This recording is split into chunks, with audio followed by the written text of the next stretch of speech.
사랑하는 여러분, 이스라엘의 탈무드에 보면 잘 살아라, 그것이 최고의 복수다, 이런 말이 있습니다. 저번에도 말씀드렸지만 리서스 다이제스트에 보니까 23살 된 미국 버지니아에 사는 오스틴이라는 청년의 이야기가 실려 있었습니다. 이 청년은 먹는 것을 너무너무 좋아해서 저 같은가 보다. 그런 평범한 대학생이었어요. 그런데 너무 많이 먹다 보니까 몸이 너무 뚱뚱해져서 뚱보라고 별명이 붙여지고 마침내는 친구들 사이에 왕따를 당하게 됩니다. 그로 인해 심지어 학교까지 그만두게 됩니다. 자신의 뚱뚱한 몸이 문제가 되었다고 생각한 오스틴은 이렇게 살아서는 안 되겠구나, 새로운 삶을 살겠다고 결심을 하고 1년 동안의 피나는 운동을 하고 노력 끝에 324파운드에서 반으로 절반, 와, 어마어마하게 빼죠. 절반을 줄이는데 성공합니다. 그리고 완벽한 몸짱이 되게 됩니다. 그래서 마침내 그는 스포츠과학을 공부하는 청년이 되었고 그는 이런 말을 합니다. 나는 변화가 필요했고 나에게 그런 계기를 만들어준 친구들에게 지금은 오히려 고맙다고. 이런 친구야말로 잘 사는 것이 자기 친구들에게 복수한 셈이 아닙니까? 하지만 여러분, 정말 어떻게 사는 것이 우리가 잘 사는 것일까요? 오늘 본문은 예수님께서 제자들과 이 땅에서 마지막 작별하는 시간을 앞두고 당신의 사랑하는 제자들이 이 세상에서, 이 땅에서 정말 잘 살기를, 잘 살아가기를 원하는 마음으로 그 제자들을 위해서 예수님이 중보 기도한 내용이 기록되어 있는 말씀입니다. 이 기도문을 통해서 우리는 이 세상에서 잘 사는 길, 잘 사는 인생이 무엇인가를 우리는 깨닫게 해줍니다. 세상에서 잘 사는 길, 어떻게 사는 것일까요? 여러분, 첫 번째로 그것은 세상의 악에서 보존되는 삶을 사는 것을 의미하는 것입니다. 여러분, 예수님께 기도에서 계속적으로 강조되는 단어 하나가 있습니다. 보존이라는 단어입니다. 요한복음 10장 11절의 말씀을 보시면 나는 세상에 더 있지 아니하오나 죄는 세상에 있사옵고 나는 아버지께로 가오나니 거룩하신 아버지여 내게 주신 아버지의 이름으로 저희를 보존하사. 그리고 그 다음 12절의 말씀을 보시면 내가 저희와 함께 있을 때에 내게 주신 아버지의 이름으로 저희를 보존하와 지키었나이다. 여기서 강조된 보존이라는 것은 도대체 무엇으로부터의 보존일까요? 여러분, 이제 15절의 말씀을 같이 읽겠습니다. 시작. 내가 비옵는 것은 저희를 세상에서 데려가시기를 위함이 아니요 오직 악에 빠지지 않게 보존하시기를 위함이니이다. 여러분, 무엇으로부터의 보존이죠? 악으로부터의 보존. 맞습니다. 악으로부터의 보존입니다. 그래서 우리 주님은 당신의 제자들에게, 여러분과 저에게 기도를 가르치면서, 주 기도문을 가르치면서 마지막 대목에서 다만 악에서 구하옵소라고 기도하는 것을 가르쳐 주셨습니다. 여러분 생각하는 것보다 여러분 이 세상에서 우리를 둘러싸고 있는 악의 세력은 매우 강하고 강력합니다. 우리가 경험할 수 있는 모든 악의 배후에는 또한 마귀가 맹활약하고 있다고 성경은 가르치고 있습니다. 만일 우리가 이런 마귀에게 미혹에 무너지고 그래서 악에 빠져서 살아간다면 그런 인생이 잘 살아가는 인생이겠습니까? 인간에게 가장 중요한 생존 본능의 하나는 우리가 이 땅에서 되도록 오래오래 보존되며 장수하고 사는 것일 것입니다. 그러나 여러분 생각해 보세요. 오래만 보존되는 것, 이 땅에서 오래오래 살기만 하는 것, 그것이 무슨 의미가 있겠습니까? 누군가가 어떤 사람이 오래오래 이 세상에 살면서 악만 행했다면 여러분, 저 북한의 지도자들이 그렇지 않습니까? 그 사람들이 오래오래 살면 어떻게 돼요? 그 국민들은 더 고통받을 수밖에 없지 않습니까? 그것이 과연 바람직한 생존일까요? 그래서 생긴 사자성어가 수줍다요. 오래 사는 것이 오히려 욕이라는 뜻입니다. 저는 하나님 앞에 가면 최근 질문하고 싶은 강력한 질문이 하나 제 마음속에 있습니다. 우리나라를 바라보면서 남북으로 갈라진 안타까운 우리들의 마음, 여러분도 마찬가지일 것입니다. 저 북녘 땅에 백성들이 도탄에 빠져 신음하고 있는데 여러분 지금 북한도 심각한 코로나로 인해서 고통받고 있습니다. 또 지도자라는 사람이 나와서 하는 얘기가 3대 강령인데 약이 없으니까 버들잎 따서 먹으면 괜찮다. 열이 내린다. 아무런 검사할 도구도 아무도 없어요. 그나마 이제 미국에서 하이즈를 보내주겠다고 하는데 아들 눈치는 모르겠어요. 지금 그렇게 심각한데 거기 코로나가 퍼졌으니 어떡하겠어요. 그래서 중국식 이슈로 하겠다. 집에서 나오지 말라. 그게 하나의 방법밖에 없는 것 같습니다. 토탈에 빠지라고 신음하는 우리 백성들. 그런데 지도자들은 대를 이어 오래오래 잘 살고 있잖아요. 하나님 왜 그들을 버려두십니까? 여러분 그런 질문이 생기지 않습니까? 이 약한 지도자 혹은 악인의 장수는 결코 이 세상에서 플러스가 아니지 않습니까? 제가 설교 말씀을 준비해서 그런 질문을 가득 찾고 성경을 묵상하는데 아침마다 아내와 지금 잠언서를 묵상하고 함께 기도하고 있는데 잠언 말씀이 떠올랐어요. 내 마음을 아시는 하나님이 아마 나에게 대답하시는가 보다. 여러분 잠언서 24장 1절에 보시면 너는 악인의 형통을 부러워하지 말며 그와 함께 있으려고도 하지 말고, 그리고 이어지는 19절에 보시면 너희는 행악자들로 말미암아 분을 품지 말며 악인의 형통함을 부러워하지도 말라. 여러분 24절 20절에 보면 같이 읽을까요? 시작. 대저 행악자는 장래가 없겠고 악인의 등불은 꺼지리라. 그게 언제 꺼져요? 그 질문 생기잖아요. 우리 장로님 이미 예언하셨고 또 어젠가요? 그저께 시 보셨어요? 북한에 대한 시를 쓰셨는데 아예 학점을 지셨더라고요. 올해 문이 열릴 것이다. 믿습니다. 장로님이 하나님께서 받은 것이니까. 3대에 걸쳐 이 젊은 친구는 정말 오래 가지 않았으면 좋겠습니다. 그래도 참 버티고 있어요. 그 질문에 하나님의 대답은, 저에게 주신 질문은 대답은 시편 37편 1절부터 3절의 말씀입니다. 같이 읽을까요? 시작. 악을 행하는 자들 때문에 불평하지 말며 불의를 행하는 자들을 시기하지 말지어다. 그들은 불과 같이 속히 배임을 당할 것이며 푸른 채소같이 퇴장할 것이므로다. 여호와를 의뢰하고 선을 행하라. 땅에 머무는 동안 그의 성실을 먹을거리로 삼을지어다. 하나님의 주신 말씀은 이겁니다. 악인이 오래 사는 것, 그것 때문에 불평하고 컴플레인하지 말고 너나 잘해라는 거예요. 너나 선을 행해라. 이렇게 하나님이 말씀하신 것입니다. 분명한 것은 이것입니다. 잘 사는 인생, 그것은 악으로부터의 보존받는 인생입니다. 그렇다면 사랑하는 여러분, 우리가 우리의 가족들, 자녀들을 위해서 기도할 때 자녀들이 5월달 우리 가정단이 아닙니까? 자녀들이 악에 빠지지 않고 혹은 제 욕에 빠지지 않고 보존되도록 여러분 자녀들, 가족을 위해서 기도를 많이 해주시기 바랍니다.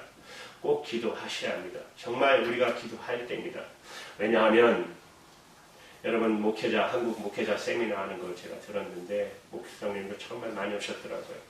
그때 강사 목사님이 말씀하시더라고요. 우리 교회의 문제가 뭐냐? 다음 세대가 없다는 거예요. 청년들이 교회를 안 온대요. 그래서 지금 이렇게 나가다는 우리 교회도 유럽처럼 되지 않겠느냐. 좀 심각하니까 우리가 회개하자. 먼저 교회가 왜 청년들이 안 오냐? 교회가 문제가 있지 않겠느냐? 목사님들부터 회개하자. 그런데 또 하나 중요한 것이 있습니다. 여러분, 부모입니다. 가정입니다. 여러분들이 본을 보여주셔야 자녀들이 와요. 진짜예요. 부모가 교회 나가서 예수 믿는데 삶이 정말 제대로 살지 않으면 그 가정에 있는 자녀들이 그걸 보고 교회에 나오겠습니까?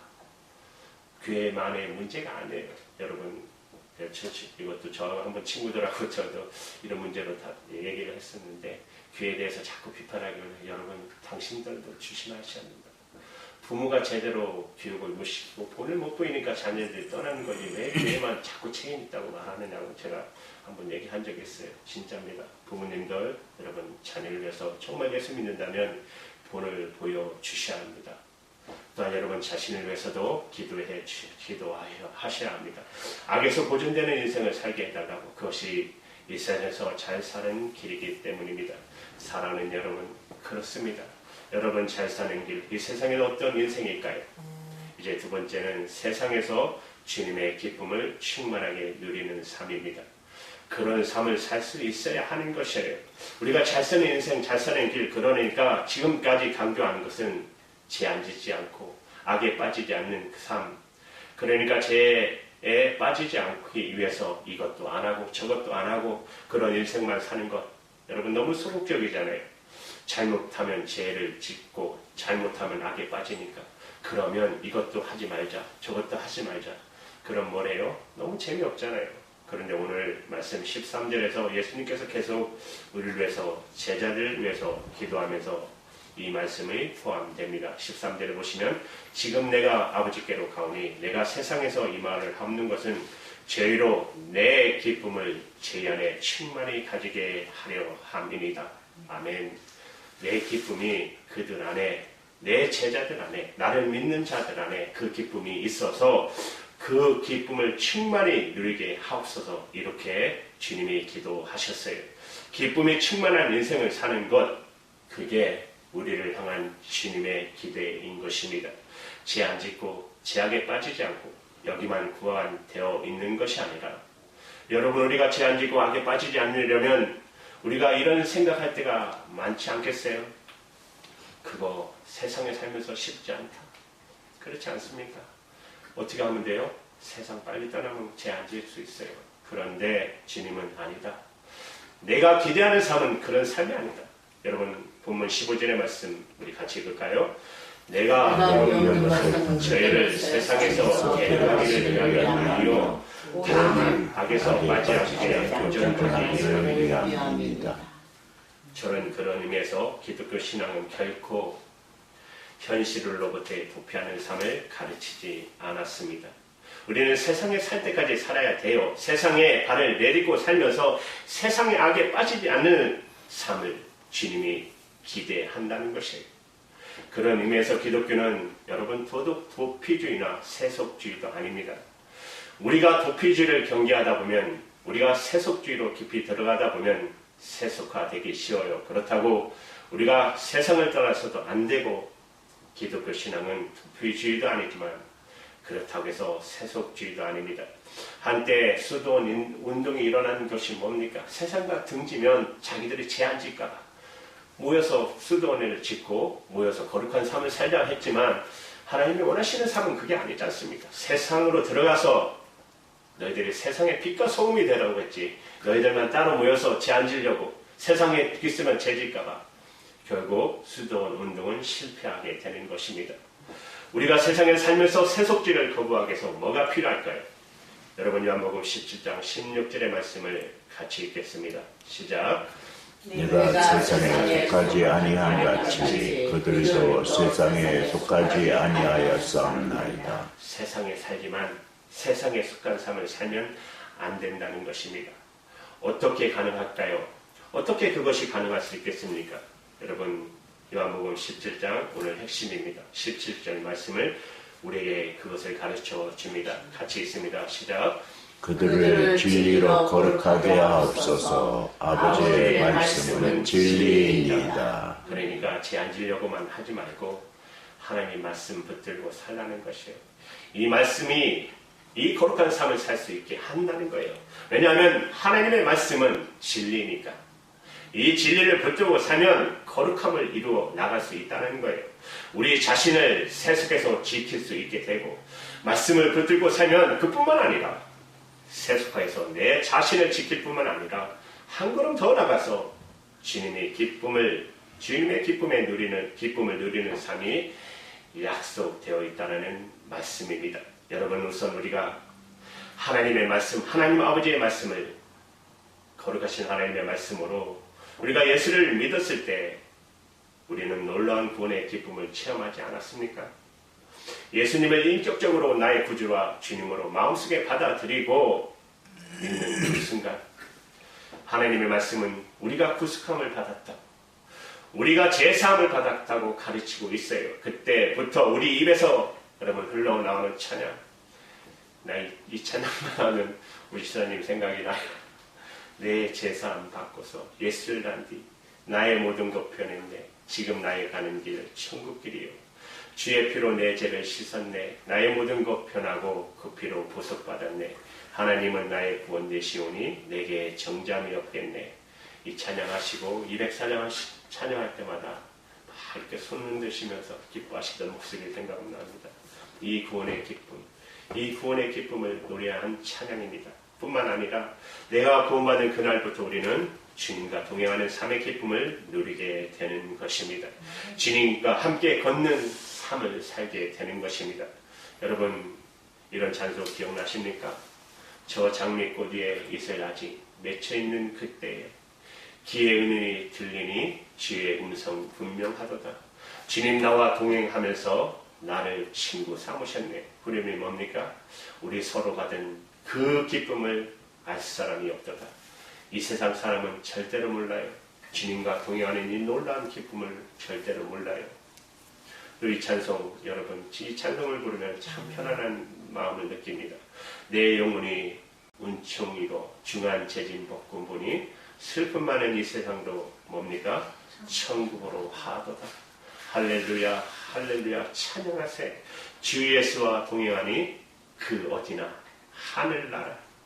이런 주님과 동행하면서 우리의 모든 삶의 현장에서 그분의 인도를 경험하는 놀라운 기쁨의 삶, 이보다 여러분 더 잘 사는 인생 어디 있을까요?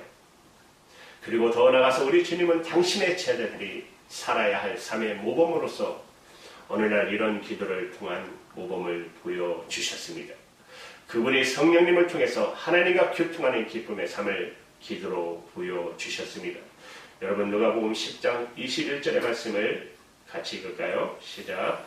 그때 예수께서 성령으로 기뻐하시며 이르시되 전제 주제이신 아버지여. 그분의 기쁨은 성령으로 말미암은 기쁨인 것입니다. 주님은 하나님 아버지를 부르며 아버지와의 교통하시는 기쁨을 누리셨습니다. 여기 주님이 누리던 성령을 통한 하나님 아버지와 교통의 기쁨, 성령의 기쁨. 그런데 예수님을 따라오는 제자들 이 동일한 기쁨을 누리며 이 땅에서 살 수가 있다라는 것입니다. 여러분 우리가 예수님의 이름으로 기도할 때마다 하나님을 가리켜서 아버지라고 부를 때마다 기도의 응답을 경험할 때마다 그리고 성령의 인도를 받을 때마다 우리는 이런 하늘의 기쁨을 누리게 되는 것이 아닙니까?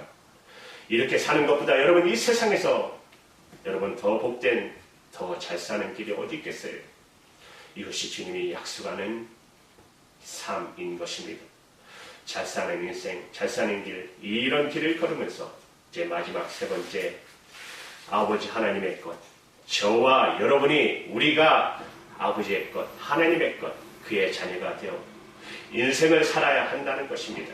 오늘 성경 말씀은 이런 놀라운 인생, 즉 세상의 악이나 제약에 빠지지 않고 주님의 기쁨을 누리며 살아가는 삶, 이런 삶은 이 세상 모두가 누리는 것이 아니라 하나님의 자녀된 사람만이 누릴 수 있는 특권이라고 오늘 말씀에서 가르치고 있습니다. 여러분 요한복음 17장 9절 10절 말씀을 보십시오. 내가 죄를 위하여 배움나니 내가 배움는 것은 세상을 위함이 아니요 내게 주신 자들을 위함이니이다. 죄는 뭐라고요? 아버지의 것이었어요. 그리고 10절에 보세요. 내 것은 다 아버지의 것이요 아버지의 것은 내 것인데 내가 죄로 말미암아 영광을 받았나이다. 사랑하는 여러분, 우리 모두 본능적으로 여러분 또 내 소유를 보존하고 아끼려고 하지 않습니까? 그런데 여러분 생각해 보세요. 우리가 주님 것 되면, 우리가 주님의 것이 되면 주님이 우리를 아끼시고 보존하시고 보호하고 지키시지 않으시겠습니까?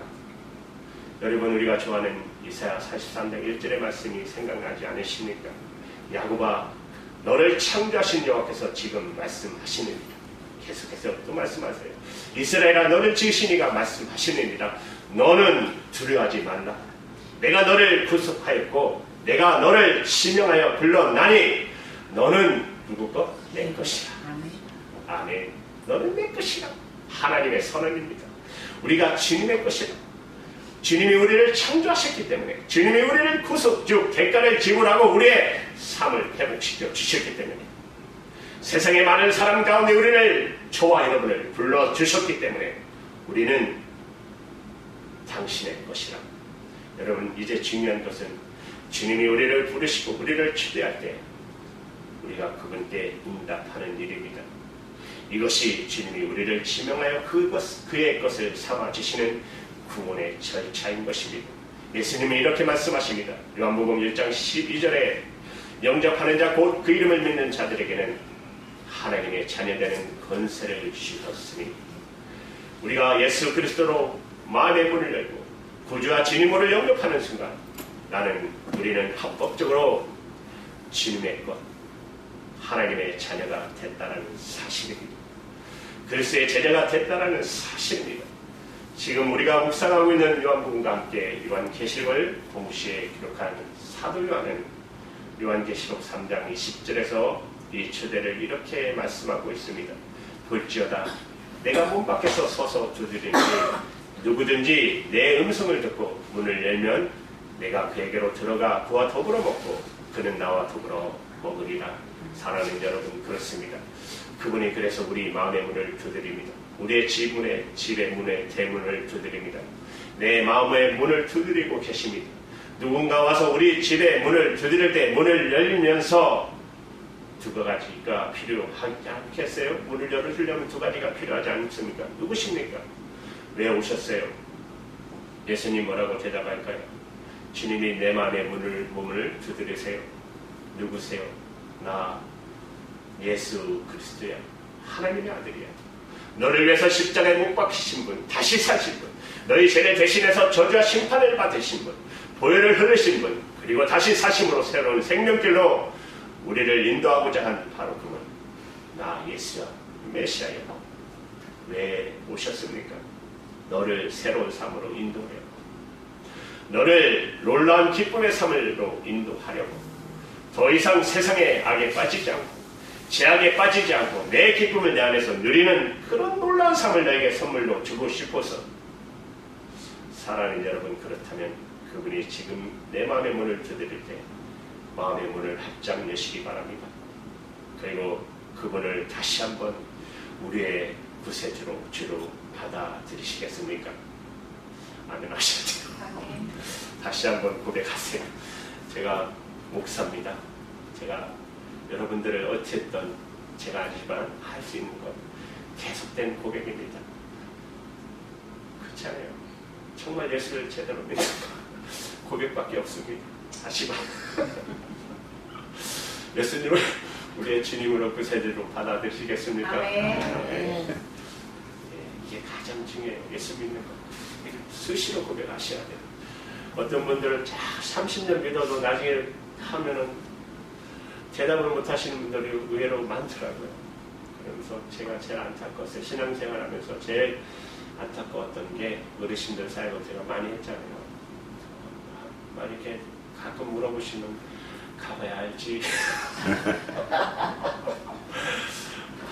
교회에서 아멘 열심히 하시다가 한번 얘기하시면 그럴 때가 너무 많아서 오늘 분명 여러분 잘 믿으셔요. 우리 뭐 내가 너보다 더 믿음 좋으신 우리 권사님, 장로님들인데, 그렇지만 그래도 고백해야 하나님이 기뻐하시니까 고백하라고 하신 거예요. 구주로 받아들이시죠, 예수님을?